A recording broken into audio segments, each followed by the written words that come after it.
X-Men Days of Future Past puts together the characters and their younger versions. If you could talk to a younger version of yourself and reassure him about life and fears and expectations, what would you like to tell him? There was a campaign recently organised from America to reassure young gay people that life would get better, and the catchphrase was, "It gets better." So I think I would say to the young Ian, a gay boy brought up in a British society that was not friendly towards gay people, it will get better, as indeed it has done. I mean, now, as far as gay people are concerned, and as far as the law is concerned, we are absolutely equal with the rest of society. But that was not the case when I was a teenager and worrying about quite what my place in society was. So, yeah, that. Tante battaglie affrontate negli anni. Eppure, nessuna di esse è stata come questa. Siamo destinati a distruggerci l'un l'altro, o possiamo cambiare ciò che siamo e unirci.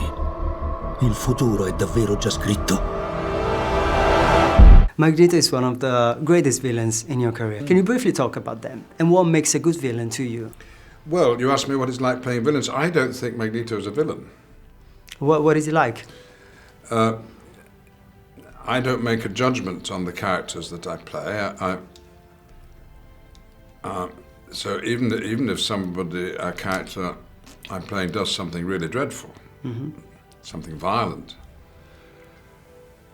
my question as the actor will be, why did he do that? Why did he decide to be violent rather than, and confrontational rather than be more peaceable about it in his behavior? And then the character becomes a human being for me. So I don't think in terms of heroes and villains, really. However, it is true that I played a lot of characters who have done the most dreadful things. Worse than Magneto. I mean, I played Richard III, the English king that Shakespeare wrote about, and I made a film about that, based on Shakespeare's play. And he organizes a lot of deaths. I played Macbeth, another Shakespeare character does the same. Iago in Othello. So it's interesting that the devil has the best tunes, as we say, and it's often the villain that is the best part because it's so outrageous. But for the actor, I say, no, it's not outrageous. He's human. He's flawed. Where do the flaws come from? Well, why?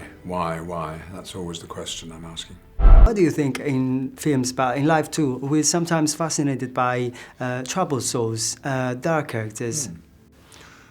Well, I think when you see a story about someone who's gone off the rails and is behaving badly, you're relieved that it's not a story about your life and that you managed to avoid that. But we've all got things in our past that we regret. And we behaved badly, maybe a very small thing.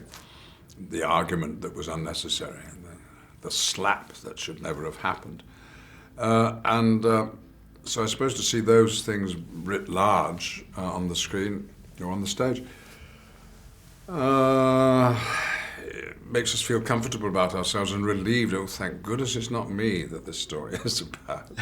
And you know, when you think, why does Magneto behave as he does? In the very first movie, you see Magneto as a young man, and his parents are being separated from him, taken away, put into Auschwitz, where they're clearly going to meet their death. And the young Magneto holds out his arm in desperation. He doesn't want to lose his parents, as something we can all understand, and at that moment discovers for the first time that he has these powers which can control the gate that stands between him and his parents. So I think that establishes what X-Men is all about. It's about not villains and heroes. It's not indulging in violence. It's trying somehow to understand it. And Magneto is responding to the way he has been treated by other people. Not as a mutant, but simply someone who's the son of people who are being sent to their death by the authorities. So who's right, who's wrong? I mean, these are the sort of questions that X-Men raises, and that's why I think it's been so successful. It's not just the spectacle, not just the special effects, not just the fantasy side. We clearly know that things that happen in X-Men movies couldn't possibly happen. They're magical. But they're at the service, I think, of a very humane story about how does society treat minorities.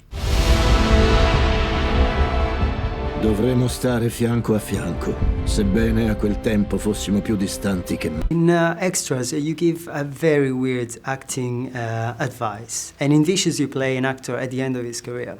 But apart from the comedy, what have you learned out of a life spent in acting? Well, I sometimes think that anything I know because I've acted it at some point. That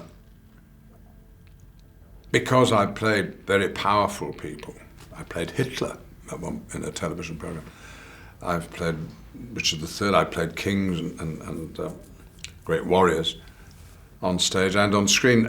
You begin to have some sympathy for what it must be like to be in those positions, and I'm very glad to be in real life, just one of the crowd. But it's fun to imagine what it would be like if, and that's an awful lot of what acting is about. What have I learned? I think I've learned that I don't believe in evil, in the concept of evil. People often say of some behavior that they don't approve of, that is evil. Even in a law case, that you are evil. No, nobody's evil. They're human. They've gone wrong. There's a mistake happened. They couldn't put it right. It got worse. Why did it get worse? Why did it happen in the first place? These are much more interesting questions than just saying that person is bad through and through. Because what do you do with that person? You stop thinking of them as a human being. And once you do that, then you start executions, and you bring the Sentinels, as happens in the X-Men, to destroy, and everything gets unnecessarily cruel and nasty.